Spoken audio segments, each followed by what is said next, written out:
সাধুইতাং সাবধূতাং পরিজনসহিতং শ্রীকৃষ্ণ চৈতন্য দেবং শ্রী রাধা কৃষ্ণ পাদন সহগণ ললিতা বিশাখান্বিতাংশ্চ অজ্ঞানতিমিরন্ধ্রস্য জ্ঞানাঞ্জনশলাকয়া চক্ষুর্মিলিतं জ্ঞান তস্मै শ্রীগুরবে নমঃ। নমস্তে শ্রীগুরুদেবায় গিরিনামিতি নামিনে নমস্তে পরম গুরুদেবায় প্রেমানন্দবাণী প্রচারিণে নমো নলিনে নেত্রায় বেণুরবার্ধ বিনোদিনে রাধাধর সুধা পারেশলিনে বনমালিনে রাধাং রসেশ্বরী রম্যাং গোবিন্দং মোহিনীং পরা বিশ্বভানুসুতং দেবী তং প্রণমামি হরিপ্রিয়া। নিত্যানন্দ পরমানন্দ স্বরূপা আনন্দ লীলাময় বিগ্রহ হেমাবতীর্ব ছবি সুন্দরায় কৃষ্ণ প্রেম রস প্রদায় শ্রী চৈতন্য চন্দ্রায় নমো নমঃ। নিত্যানন্দং নমস্তুভ্যং প্রেমানন্দ পূর্ণরূপাং স্বরূপানন্দ আনন্দ পরমানন্দ ভাস্কর কৃপয়াদ্য লীলয়া পূর্বকং সর্বকার্য সিদ্ধিং ভগবত পূজ্যতেব পরমানন্দ। হে নাথ নারায়ণ হে বাসুদেব নাথ নারায়ণ গোবিন্দ। বৃন্দাবি তুলসী দেবাবি প্রিয়াবি কেশবশ্চ কৃষ্ণ ভক্তি পদে দেবী সত্যবত্যৈ নমো নমঃ।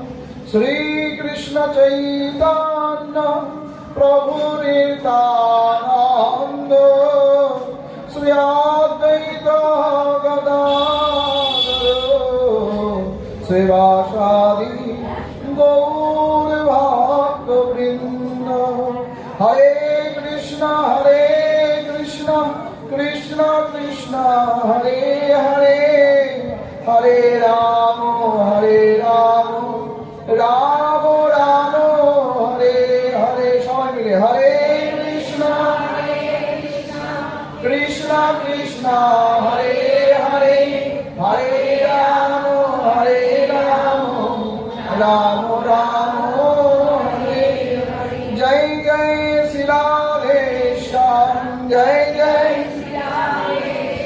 হর হর মহাদেব। নিতাই গৌর হরি বল নিতাই গৌর রাধে রাধে। ওম নমো ভগবতে বাসুদেবায় বাসুদেবায় হরি গোবিন্দায় বাসুদেবায় হরি গোবিন্দায়। ওম নমো ভগবতে বাসুদেবায় বাসুদেবায় গোবিন্দায়। সবাই মিলে গোবিন্দায় গোপালায় নারায়ণ মাধবায় নারায়ণ হরি মাধবায় ওম নমো ভগবতে বাসুদেবায় তুমি আছো ছিলে রবে আমার হইয়ায় তুমি নয়ন মণি গোবিন্দায় হে ওম নমো ভগবতে বাসুদেবায় দয়াল হরি বংশী বিহারী কতবার এলে মোদের হইয়ায় ভাগ্যের কারণে দেখিবারে নাই ভাগ্যের কারণে দেখিবারে নাই ওম নমো ভগবতে বাসুদেবায় হে নারায়ণ গোবিন্দ মাধবায় হে বলরাম রাম রাম রামচন্দ্র হে ওম নমো ভগবতে বাসুদেবায় তুমি অসুরের ধন্য করিয়াছ হরি অসুরের ধন্য করিয়াছ হরি চরণ দিয়েছ সবার তরে চরণ দিয়েছ সবার তরে তোমার লীলায় করো নারায়ণ তোমার লীলায় করো গোবিন্দায় তুমি যুগে যুগে অবতার মাধবায় তুমি যুগে যুগে অবতার মাধবায় ওম নমো ভগবতে বাসুদেবায় ওম নমো তুমি ব্যাসদেবায় সুখদেবায় তুমি নারায়ণ নারায়ণ গোবিন্দায় ও রাধা গোবিন্দ গোপালায় ও রাধা গোবিন্দ গোপালায় এসো এসো হরি আমার হইয়া ও এসো এসো শ্যাম আমার হইয়া ও গোবিন্দ গোপাল গোপালায় प्रेम से बोलो जोर से बोलो परमेश्वर परम प्रभु करुणा निधानकारी सच्चिदानंद सत्ता श्री गोविंदेर माधुर्यमय हरि कथामृत যে কথা শ্রবণ করতে গিয়ে মিষ্টি করতে হবে যে কথা শ্রবণ করতে গিয়ে আমরা সকলে একত্রিত হয়েছি এই হরিনামের আসরে যাদের আশীর্বাদ আমাদের উপরে খুব ভারী সেই সমস্ত ব্রহ্মচারী সাধু সন্তের চরণে কোটি কোটি প্রণাম সমাদৃত আমার গুরুদেব এবং আমার গুরুদেবের অনুকল্পেও সমস্ত বৈষ্ণবজনদের চরণে আমার সশ্রদ্ধেয় প্রণাম আগন্তুক সমস্ত ভক্তমণ্ডলী তাদের হৃদয় দেশে থাকা রাধা মাধবকে আমার বিশুদ্ধ প্রণাম মন্দিরাঙ্গিনায় ভগবত ভগবান এবং সকল জনের আরাধ্য সেই গোবিন্দের শ্রীবিগ্রহকে বিশেষ শ্রদ্ধার সহিত প্রণাম জানাই আজ আমরা যে কথা শুনবো বলে অপেক্ষায় ছিলাম তার নিরসন হতে চলেছে মহাপ্রভু মহাভাবে বিস্মরিত। কখনো বলেন এই ছিল এই নাই, কোথা গেল বোঝের কানাই। তোমরা কি কেউ কৃষ্ণকে দেখেছো? আমায় একটু বলতে পারো। প্রভু যেন একেবারে আতুল ভাবে ভাবান্বিত হয়ে উঠেছেন। হরে কৃষ্ণ মহামন্ত্রের প্রথম ভাবটা তিনি তুলে এনেছেন, কিন্তু তারপরে কিছু আর তিনি উদ্ধার করতে পারেননি। গতকাল দাসের মাধ্যমে শুনছিলেন শ্রীবাসীর আঙিনায় প্রভু গিয়ে করজোড়ে নিবেদন করেছেন, আমাকে একটু তোমাদের আঙিনায় থাকতে দেবে, আমরা তোমার সাথে আনন্দ অনুভব করতে পারবো না বলে শ্রীবাস জানিয়েছেন। তদুপরিও মহাপ্রভু করজোড়ে বলছে, আমি দীক্ষিত, আমি দীক্ষা নিয়েছি, ঈশ্বরপুরীর কাছ থেকে আমি দীক্ষা লাভ করেছি। গয়াধামে পিণ্ডদান করতে গিয়ে ভগবানের বিষ্ণুপাদ পদ্ম দেখে আমার মধ্যে বিশেষ আগ্রহ হয়েছে যে একজন অসুরের মাথায় ভগবানের চরণ রয়েছে, অসুরের বক্ষে ভগবানের চরণ রয়েছে। এবার যেন একেবারে দুর্লভ ব্যাপারকে সুলভ ভাবে তারা পেল কেমন করে। যে রাতুল চরণ লাগিয়া বসিয়াছি মোরা, সে চরণ দিল না তো সেই প্রেম ভয় গোড়া। বৃন্দাবন দাস ঠাকুর বেশ সুন্দর করে এই জায়গাটি তুলে ধরলেন যে গৌরের চরণটা আমাদের পাওয়া হলো না। গৌর ঠিক তেমনি ভাবে আক্ষেপ করে বলছেন, এই যে চরণের আশ্রয় নেব বলে আমরা এসেছি, সেই চরণ তো আমাদের কাছে দিলেন না প্রভু। অসুরেরা বোধ হয় অন্তরে অন্তরে ভগবানকে বিশেষ ভালোবাসা দিতেন। সেই ভালোবাসাটা কেমন হবে এই ভাবটা যখন ভাবতে শুরু করেছি, আকুল আত্মনাদ করে ক্রন্দন করছি, কান্নার ধ্বনি শুনতে পেয়ে কোনো একজন সন্ন্যাসী এসে দাঁড়ালেন। বিষয়টা এই জায়গায় দাঁড়াবে। সেই সন্ন্যাসী আর কেউ নয়, ঈশ্বরপুরী প্রভুপাদ। প্রভুপাদ ঈশ্বরপুরী যখন সেখানে আসলেন, তিনি দেখতে পেলেন এক দারুণ প্রাঞ্জল ব্যাপার। একটা যুবক ছেলে হাও হাও করে কান্না করছে, তার চোখের জল পিচকারির মতন গিয়ে বিষ্ণুপাদ পদ্মে পড়ছে। একেবারে পিচকারির মতন, নাকে কালা না, নেকা কান্না নয়, বিশুদ্ধ কান্নার ধ্বনি শুনতে পেয়ে বলছে, বাবা তুমি কাঁদছো কেন? বলছে এই চরণটা আমার চাই, কি করলে এই চরণটা পাবো তাই ভেবে উপায় পাচ্ছি না, তাই কান্না করছি। তোমাকে তো দেখলে মনে হচ্ছে তুমি বোধহয় কারো শোকে কাঁদছো, এটা মনে হচ্ছে না বাবা, তুমি কেন কাঁদছো? বলছে বিষয় অন্তে শোক সর্বশোক সার, কৃষ্ণ বিষ্ণু চরণ নাই যার। বলো রাধে রাধে। ভগবানের চরণটা যার কাছে নেই, সেই শোকটা হলো সব থেকে ভয়ঙ্কর শোক। আমি তো ভগবানের কিছু পেলাম না, ভগবানের জন্য ভগবানের দেশে আসলাম, কিন্তু ভগবানকে নিজের ভিতরে নিতে পারলাম না, শুধু নিজ চাহিদাটাই পূর্ণ করার চেষ্টা করলাম। আমি কৃষ্ণ কবে পাবো?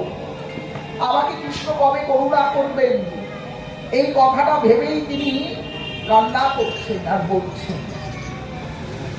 ঈশ্বরপুরী বলল, এভাবে হাউ হাউ করে কাঁদলে ভগবান পাওয়া যাবে না, তাকে পেতে গেলে মন তোর নিতে হবে। মন তোর যদি তুমি নিতে পারো, তাহলে তোমার মনের ওপরে ভগবানের অধিকার হবে, আর সেই মনে ভগবান প্রবেশ করে প্রেমানন্দে হরিসূত করতে পারবে। তাই তুমি যদি মন তর না দাও, তাহলে তোমার এই সার আশা পূর্ণ হবে না। আচ্ছা, কোন মন্ত্র নিতে হবে? আমি তো ব্রাহ্মণ সন্তান, উপনয়ন নিয়েছি, গায়ত্রী মন্ত্র পেয়েছি, তারপরেও কি কিছু দরকার? যে প্রেম যেমন হয় সে প্রেমেরও তেমনও পরিণয়। প্রেমেতে মন্ত্র হবে প্রেমামত। এখন কেউ যদি ভোট দেওয়ার সময় প্রবেশ করে, তার মন্ত্রটা হবে আমি ভোট দিতে যাচ্ছি। তার জানা দরকার ভোট কেমন করে দিতে হয়, শিখে নিতে হবে। এই শিখে নেওয়ার পরেই সে ভোট দিতে পারবে। সে যে কোনো জায়গায় দিতে পারে, কিন্তু তাকে শিখতে তো হবে। তেমনি তুমি কৃষ্ণ ভজন করবে বা বিষ্ণু ভজন করবে, বিষ্ণু তো অনেক রূপ, তুমি কোন রূপটা পছন্দ করবে, কোন রূপটা তোমার ভালো লাগবে। গুরু যেন শিষ্যকে সব পরিচ্ছন্ন করে শিখিয়ে দিল। সেখানেও ভাবগুলো শুনে বললো, আমি কৃষ্ণ মন্ত্র নেব। কৃষ্ণে কৃষ্ণে কর্ষাৎ কৃষ্ণেব মহাবাহ, কৃষ্ণান্ন কৃষ্ণ ভক্তি সমেব পরমানন্দ। কৃষ্ণ নিয়ে আমার এই জীবনে আর কোনো আপন হতে পারে না, যেন মনে হচ্ছে কৃষ্ণটাই আমার আসল সম্পদ, যদিও আগে তার একটু পাওয়া হয়ে গেছে। তাই তিনি কৃষ্ণ মন্ত্রে দীক্ষা পেলেন। আর দীক্ষা পেয়ে প্রভুর মনে হলো যে এই দীক্ষা পাওয়ার পর থেকেই আমি কৃষ্ণ দর্শন করছি, কিন্তু সেই কৃষ্ণকে ধরে রাখতে পারছি না। যে দশাটা হয়েছিল মা যশোদার, যে দশাটা হয়েছিল রাধারানী, ললিতা, বিশাখা, চিত্রা, চম্পকলতা, ইন্দুরেখা, মহাদেবী, সুদেবী, তুঙ্গবিদ্যা, যে দশাটা হয়েছিল সমস্ত বৈষ্ণব মণ্ডলীর আচার্যদেবদের, আজ প্রভুরও তাই হয়েছে। তাই প্রভু বলছেন, শ্রীবাস ঠাকুর তোমার আঙিনায় বসে তোমরা যখন কীর্তন করবে, আমি মাঝে মাঝে দুটো বাহু তুলে প্রেমানন্দে হরিধ্বনি করবো, এইটুকু সুযোগ আমাকে দাও। ভাবতে পারেন সেই মহাপ্রভু, যে মহাপ্রভুর জন্য আজ আমরা গর্বিত।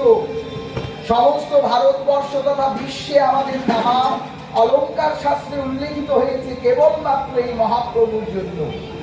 যদি মহাপ্রভু না থাকতো, হয়তো আমরা এত সুন্দরভাবে রাধা কৃষ্ণ তত্ত্বটাকে পেতাম না। রাধা কৃষ্ণ কোন তথ্য পরিবারে চাই, এই তথ্য শুনিবার জন্য চৈতন্য গোসাই। প্রভু গেলেন শ্রীবাসের বাড়িতে, তার ভাব হলো কখনো কখনো তিনি মহাভাবে মহাপ্রভু, আবার কখনো কখনো তিনি নিতাই, কখনো আবার তিনি গদাধর, কখনো দেখা গেছে তিনি অদ্বৈত হয়ে গেছে। একই অঙ্গে বহু রূপ ধরেছেন। আবার 7.5 প্রহরীয় ভাবের সময় তিনি হয়েছেন জগতেশ্বর ভগবান, তিনি হয়েছেন গঙ্গা অধিপতিশ্বর ভগবান, তিনি হয়েছেন নন্দদুলাল, আবার তিনি হয়েছেন গিরিধারী গোপাল। তার রূপের যেন কোথাও কমতি নেই।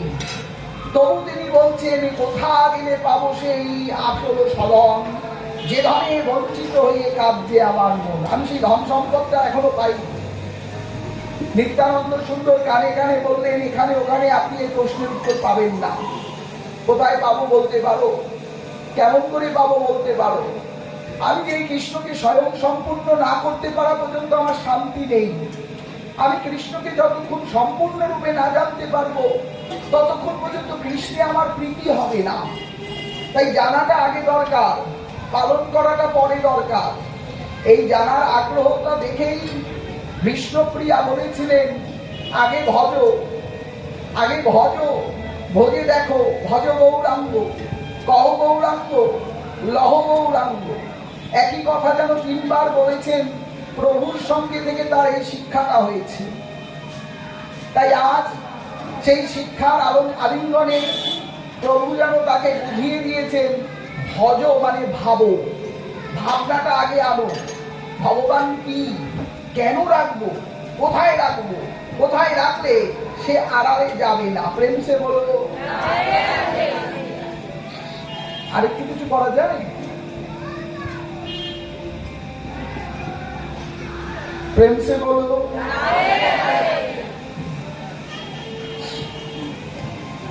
এসব জানি তার আনন্দেরও ছটা, তাহা মধ্যে প্রভু রইলেন উননয়ন ঘটা। যা অন্য কারো কাছে পাওয়া যায়নি, তা মহাপ্রভুর চিন্তায় ছিল। তিনি ভেবেছিলেন, সেই সময় হয়তো তার ভাবনা হয়েছিল,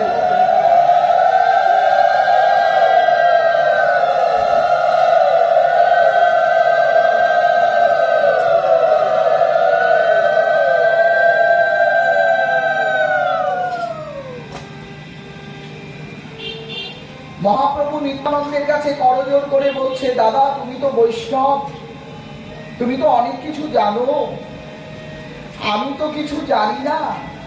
তাই আমি তোমার কাছে প্রার্থনা করছি, তুমি আমাকে একটু বলো এই কৃষ্ণ আর রাধার স্বরূপটা কি। নিত্যানন্দ বলল, ভাই আমি জানি না, হতে পারি আমি নিত্যানন্দ সন্ন্যাস অনেক আগে, আমিও কৃষ্ণ খুঁজে বেড়াচ্ছি সবার মাঝে। বলো রাধে রাধে। খুঁজে বেড়াচ্ছি, জানা নেই, জানার চেষ্টা চলছে, কিন্তু আমি কোথায় গিয়ে খুঁজে পাবো তা জানি না। তবে তোমার হদিশ পেয়েছি মাত্রই আমার সব পাওয়া হয়ে গেছে। তুমি কৃষ্ণ খুঁজছো বেশ ভালো কথা, রাধা খুঁজছো বেশ ভালো কথা, কিন্তু তুমি যখন কীর্তন করো, তুমি যখন নৃত্য করো, তুমি যখন আনন্দ করো, তোমার ওই আনন্দ বদলে আমরা রাধা কৃষ্ণ দর্শন করে মেনেছি, বেশ আমাদের হয়ে গেছে। তুমি দেখো বলছে দাদা ওই রাধা ওই কৃষ্ণ দেখলে তোমার কেমন লাগে? বলছে যা লাগে তা তোমায় বুঝাতে পারবো না, যেদিন তুমি বুঝবে সেদিন আমরা বুঝতে পারবো। আমাদের বোঝানো প্রেমের কথা কেবলই লাগিবে কাহিনী, তোমার বোঝানো প্রেমের কথা লাগবে আনন্দ সাপ সঙ্গিনী। তাই তুমি যদি একটু বুঝিয়ে আমাদের বুঝাও প্রভু, তাহলে খুব ভালোই হয়। প্রভু যেন একেবারে নিত্যানন্দের কাছ থেকে একটা বন্ধুত্বপূর্ণ সম্পর্ক পেলেন। কানে কানে নিত্যানন্দ বললেন, যদি তুমি তাকে জানতে চাও তবে তাড়াতাড়ি এই সংসার পরিত্যাগ করতে হবে। যদি তুমি তাকে তোমার মধ্যে আনতে চাও তাহলে আর ভিতরে কাউকে প্রবেশ করতে দেওয়া যাবে না। যদি তুমি তাকে আনতে চাও তাহলে তোমাকে সর্বোপরি চিন্তন রাখতে হবে এই দেহ কেবল তার। বলো রাধে রাধে। কথাটা শুনে মহাপ্রভু মনে হলো, দাদা এটা কি বললে তুমি? বলছে শোনো ভাই, এই দেহের মধ্যে একটা নয়ের তিনটে পরিচয়, আর এই তিনটে নয় যতক্ষণ না ভগবৎ চরণে দিচ্ছ ততক্ষণ পর্যন্ত কোনো উপায় তুমি খুঁজে পাবে না। এই 999 বার মা যশোদা গোপালের জন্য জন্ম নিয়েছে, ধরা সতী 999 বার জন্ম নিয়েছে। 999 কেন? এটা 888 হতে হতো না? 999 এই কি? এটা তো একটা সংকেত, এটা একটা হিসেব, যে হিসেব আমাদের সবাইকে শিক্ষা দেবে। আমাদের মধ্যে 3 রকমের নয় প্রয়োজন। সেটা হলো প্রথম অভিনয়, দ্বিতীয়টি বিনয়, তৃতীয়টি আমি কারু নই। আমি কারুর জন্য পৃথিবীতে আসিনি, আমি এসেছি আমার ঈশ্বর অনুসন্ধান করতে।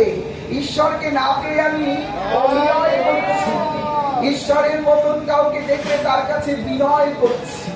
হ্যাঁ, কি করছি? ঈশ্বরকে না পেয়ে অভিনয় করছি। এই সংসারটা অভিনয় মঞ্চ, যেখানে প্রত্যেকের মধ্যে ভগবান আছে, তবু আমার বিশ্বাস হয় না, আমি ভুল করি। প্রভু বললেন নিত্যানন্দের কাছ থেকে শুনে তার মনে হলো এটা, তবে কি আমি সংসারটা এখনই ছেড়ে দেবো? বলছে এক্ষুনি ছেড়ে দাও, কিন্তু ছেড়াবার আগে অনুমতি ক্রমে ছাড়তে হবে। বিষ্ণুপ্রিয়ার কাছে গেলেন, বিষ্ণুপ্রিয়া বললেন রাধা যদি এনে দিতে পারো তুমি যেথা খুশি সেটা যেতে পারো। বলো রাধে রাধে। এর কোনো বলাবলি কান্নাকাটি কিছু নেই, সিরিয়ালের কান্না এখানে ছিল না। কারণ বিষ্ণুপ্রিয়া জানতেন একজন কৃষ্ণ প্রেমী ব্যক্তির সাথে বিবাহ করলে সংসার সুখ পাওয়া যাবে না।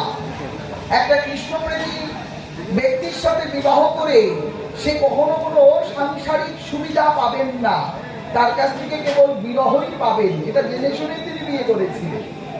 তবু তিনি বলেছিলেন যদি রাধা প্রেম আমি দিতে পারো মোরে, আমি রাধা প্রেমে সাগরে ভাসিয়া ভজিব গৌর গৌর বলে। আমি রাধা প্রেম, এই হলো মহাপ্রভুর মধ্যে এই উচ্ছ্বাস। পরিচ্ছন্ন রাধা প্রেমা, পরিচ্ছন্ন মধুরিমা, পরিচ্ছন্ন ব্রজ প্রেমা, এই প্রেমগুলো কোথায় আছে? কাদের কাছে এই প্রেম লুকানো আছে? জানবার জন্য শ্রীমান মহাপ্রভু শুরু করলেন অভিযান। এই অভিযানের নামই হলো সন্ন্যাস গ্রহণ। বাহিরে কেবলমাত্র সন্ন্যাস নেওয়াটা দেখানো দরকার, না হলে পিছিয়ে টান থাকবে। একজন সন্ন্যাসী পিছনে কোনো সময়ে টান থাকবে না, বাদন থাকবে না। সংযুক্ত মোহ নাশ করতে করতে কেবল গোবিন্দ প্রকাশ করে প্রেমানন্দ অনুষ্ঠিত হতে পারবে। আপনার যদি পিছনে টান থাকে আপনার হরিনাম ভালো লাগবে। তাই হা কৃষ্ণ নামামৃত রসের আস্বাদন লাগি প্রভু চলিয়া গেলেন হইয়া বিবাদী। বিবাদী মহাপ্রভু যখন যান, সর্বপ্রথম তিনি বৃন্দাবনের উদ্দেশ্যেই ব্যাকুল হয়ে চলে যাচ্ছিলেন। নিত্যানন্দ তাকে ফিরিয়ে আনলেন। নিত্যানন্দ বলতে চাইলেন আপনি আগেই বৃন্দাবন যাবেন না, কারণ বৃন্দাবন এমন একটা জায়গা যেখানে যাওয়ার আগে নিজের হৃদয়কে পরিপূর্ণ সাজিয়ে গুছিয়ে নিতে হবে, না হলে বৃন্দাবনটা কেবল মনে হবে আমাদের সাধারণ গ্রাম। বলো রাধে রাধে।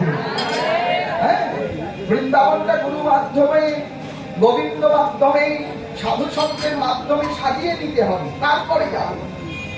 বললেন তাহলে দাদা কোথায় যাবো? বলছে আগে যাও বৈষ্ণব তরে, খুঁজে আনো রাধা কৃষ্ণ তত্ত্ব আছে কাহার ভিতরে। কার ভিতরে রাধা কৃষ্ণের প্রেমটা কি প্রেম? ওটা কি কোনো ছেলে মেয়ের প্রেম? ওটা কি কোনো সাংসারিক প্রেম? ওটা কি কোনো রকম ভাবে শুধুই লোক দেখানো? এটা জানতে হবে।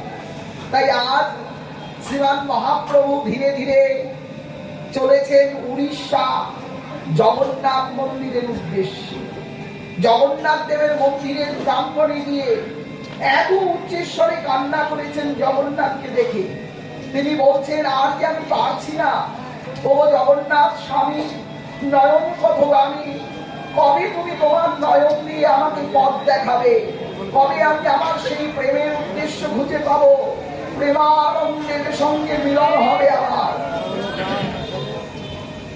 প্রভুর ভাবেরও কথা শুনিল যথা কথা, মূর্ছিত গেলেন প্রভু গোড়া রায়। আহ, এমন চোখের জল, এমন কান্না পৃথিবীবাসী আগে দেখেনি। মহারাজার দরবার থেকে মহান শিক্ষিত ব্যক্তি এসে উপস্থিত হলেন, সার্বভৌম ভট্টাচার্য। ভট্টাচার্য মশাই এসেই বলছেন, ছেলেটি এভাবে কান্না করছে, আগে তো এরকম দেখি নাই। তুমি কে বাবা? কথা বলার মতন তারা তখন শারীরিক সমতা ছিল না, বাহ্য জ্ঞানটা হারিয়ে ফেলেছে। সার্বভৌম ভট্টাচার্য তাকে ধরে ধরে নিয়ে গেলেন বাড়িতে। ছেলেটার চোখে জল আছে, ছেলেটার প্রেম আছে, আমি যদি একটু শিক্ষা দিতে পারি তাহলে ছেলেটা সাধু হতে পারবে। বলো রাধে রাধে। সন্ন্যাসীকে ধরে নিয়ে গেলেন, 24 বছরের সন্ন্যাসীকে ধরে নিয়ে গেলেন, নতুন করে শিক্ষা দিতে হবে। তিনি তো আর জানেন না ইনি দিগ্বিজয়ী পণ্ডিতকে হারিয়েছেন। তিনি তো জানেন না ইনি সমস্ত প্রকারের শাস্ত্রের শিক্ষায় এক নম্বর। তিনি ভেবেছেন মূর্খ ছেলে ভগবানের সামনে কান্না করছে, মন্ত্র বলতে পারছে না। কারণ ওই পণ্ডিত মহাপ্রভু বুঝেছেন কোন মন্ত্রে না হইবে সেই পূজন সাধন, হৃদয় দিয়ে যতক্ষণ না ভুকার আসবে না দেবে দর্শন, ভুকার না আসলে তাকে পাওয়া যাবে না। IBA পাস করো, ল পাস করো, ধর্ম পাস করো, গুরু বিশাল বড় হোক, কিন্তু যদি তোমার মন ছোট হয় তাহলে ওই রাস্তা খুলছে না আর খুলবে না। তাই আত্মনাদ করে প্রভু কাঁদতে কাঁদতে বলছেন, জগন্নাথ, ও জগন্নাথ, আমি যে তোমার জন্য এসেছি তুমি একবার বলে দাও, আমি কৃষ্ণ ধরে রাখবো কেমন করে? কৃষ্ণ যে আমাকে ছেড়ে চলে যায়, আমার হীরায় এই দেখি, এই নাই, কোথা গেল মনের কানাই, কহিবার তরে তার প্রসন্ধিতা হইলা, আমন রঞ্জে কাঁদিয়া কাঁদিয়া প্রভুরে জানাই তাই। প্রভু সর্বমোচন, বাবা তুমি এখন আমার কাছে এসেছো, জগন্নাথ এখানে নেই। ও আপনি কে? আরে আমি এখানকার সব থেকে বড় পণ্ডিত সার্বভৌম ভট্টাচার্য। বেশ, আমার সৌভাগ্য হলো আপনার চরণাশ্রয় হয়েছে। কত বিনয় মহাপ্রভু! সন্ন্যাসী মানে সাক্ষাৎ নারায়ণ, তার কাউকে প্রণাম করার প্রয়োজন নেই, তাকে জগৎ প্রণাম করবে। কিন্তু উনি কি করছেন? মাটিতে গড়িয়ে গড়িয়ে তার চরণ রেণু মাখছে আর বলছে, পণ্ডিতের কৃপায় যদি কৃষ্ণ তত্ত্ব পাই, সেই কৃষ্ণ তত্ত্ব নিয়ে শোনাবো ভাই নিতাই। বলো রাধে রাধে। একটু জোরে বলো না বাবা, আর একটু জোরে বলো না। দেখো ওই যে চেয়ারে বসে আছে, ওনারা বলবেন না। না না বাবা বলবে কেন? বলছি না। বললো না কেন? বলছি না, কারণ আছে। বলবো কেন? যে ও বুড়িমা একটু হরে কৃষ্ণ বলো না। অত কথা কতি পারবো না। কি বললো? কতগুলো কথা বললো? অত কথা কতি পারবো না। এই জায়গায় অনেকগুলো কথা হলো, আমি তো শুধু বলেছিলাম কৃষ্ণ বলো। 2 অক্ষর বলতে না স্বীকার করে 10 অক্ষর বলে দিল। এই দেহ ঠিক সেই রকমই সুযোগ সন্ধানী দেহ। এ সহজে হরিমুখী হয় না, কামমুখী, ক্রোধমুখী, লোভমুখী হয়। এ দেহ নিম্নগামী, ঊর্ধ্বগামী হতে পারে না। তাই যদি কোনো সময় খেলায় পড়ে তখন প্রেমানন্দে হরি বল বলে। ভগবান দেখে এদের খেলা মানে হলো দুঃখ, তাই এদের দুঃখ আমি আগে এমন ভাবে দেবো এমনি আমার নাম বাতাসার লুট দিয়ে যাবে। হ্যাঁ, কিন্তু এভাবে তো করা উচিত নয়। আগের থেকেই করো, তাহলে দুঃখ আর আসবে না। যতক্ষণ সময় পাবে ছলে বলে কৌশলে হা গৌর, হা গোবিন্দ, হা রাধে বলে চিৎকার করো। যেদিন তোমার ডাক তিনি শুনে ফেলবেন না, সেদিন তোমার দেহ হয়ে যাবে মন্দির, আর সেই মন্দিরেই ভগবানের পূজা হবে, বাইরে কোথাও যেতে হবে না। মমতাং সমগতি স্বানাম মমেব শরীরাণি মময়জ্ঞে পূজ্যলামাং গোবিন্দ বর্ণানি। হে প্রভু, এই দেহটাকে তুমি গ্রহণ করো। এই আত্মনাত্ম বের করতে হবে মাগো। বেলা যে বয়ে গেল, সূর্য পশ্চিমাচল, কাল বাদে পরশু হবে গন্ডগোল, যেতে হবে বল হরি হরি বল।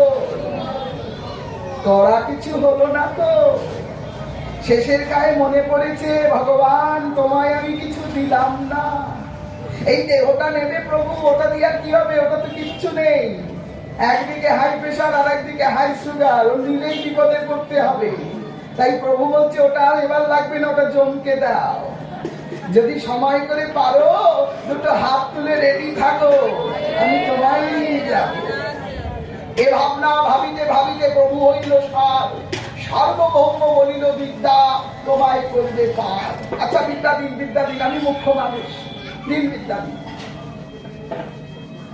বিদ্যাটা শুনি প্রভু খুব খুশি হলেন। আমার পড়াশোনা হয়তো ভুল হতে পারে, তিনি একজন পণ্ডিত মানুষ, আরো ভালো দেবে, কিন্তু যাই বলে সবই বলে ইহবাজ্য আগে কহ আর, ইহবাজ্য আগে কহ আর, কোনো কথায় হয় না হৃদয়ে প্রেমের উদ্ধার। অবশেষে তিনি বুঝলেন, হ্যাঁ এ ছেলে তো সাধারণ ছেলে না। বাবা তুমি কে? বলে দেখবে কে? আপনস্ত অঙ্গরূপাণাম সর্বভুজ স্বরূপাণি অনন্ত রূপে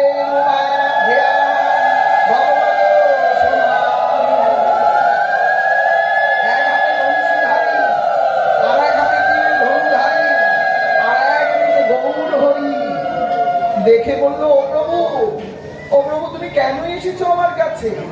কি চাও তুমি আমায় বলো, আমি তোমায় কি দক্ষিণা দেব? বলে দেবে দক্ষিণা?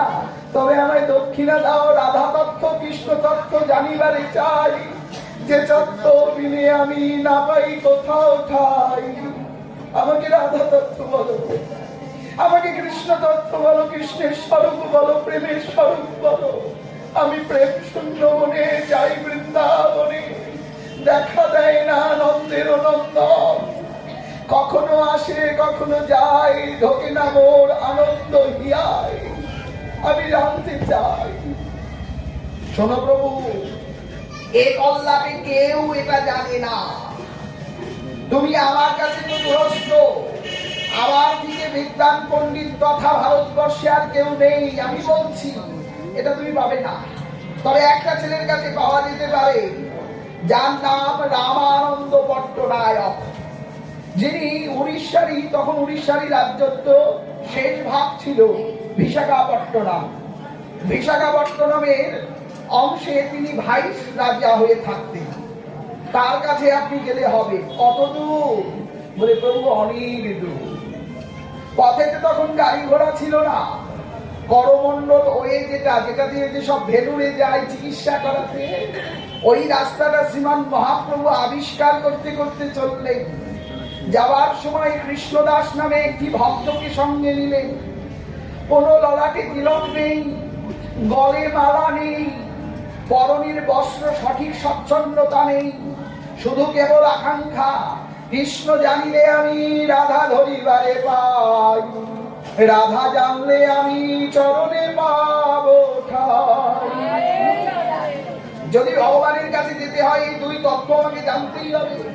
আর প্রেমটা কি? এই প্রেমটা কেমন? ছেলে মেয়েও প্রেম করে, আত্মীয় স্বজনও প্রেম করে, প্রেম তো সব জায়গায় ছড়িয়ে ছিটিয়ে আছে। কিন্তু আসল প্রেম কোনটা?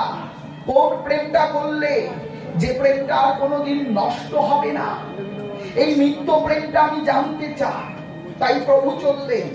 যেতে যেতে সময় লাগলো 8 মাস কাল। পায়ের তলায় বড় বড় ঠোলা। যাবার পথে কতজনের কাছে ঝুদালো, কৃষ্ণ চেনো, কৃষ্ণ জানো? তেনারা কেউ কেউ বললেন বুঝি না, কেউ কেউ বললো খুঁজি না, কেউ কেউ বলে দরকার নেই, যা আছি তাতে ভালো আছি। বলো রাধে রাধে। দেখো মা, জোরে জোরে বললে তোমাদেরই মঙ্গল হবে। রাধা শব্দ যদি মুখে উচ্চারণ করো বাধা জীবন থেকে দূরে চলে যাবে। তাই জোর দিয়ে প্রেম সে বলো রাধে রাধে। আর নালে কি হবে জানো তো, ঘুম পাবে। তার শরীর তো খুব আলস্য শরীর। সন্ধ্যা 3:30-র সময় ভোজন নিয়েছো, 4টের সময় শয়ন নেওয়ার কথা, সেখানে এসে পড়েছে এই আসরে। হায় ভগবান, কি কয় কে জানে, তুমি একটু ঘুমোই। আর আজকাল তো পাটি কীর্তনে গেলে লোকের মুখে যা শুনি তাতে আর ভালো থাকে না। কয় বাবা আপনি পাঠ করলে আমার খুব ভালো লাগে। এমনি কেন খুব ভালো? কয় 7 দিন পাঠ করেছেন, 28 ঘন্টা পাঠ হয়েছে। আমার রোজ 2টো করে ঘুমের ওষুধেও রাতে ঘুম আসে না, কিন্তু আপনার আসলে আসা মাত্রই ঘুম একেবারে কম্পালসারি হয়ে গেছে। বলো রাধে রাধে।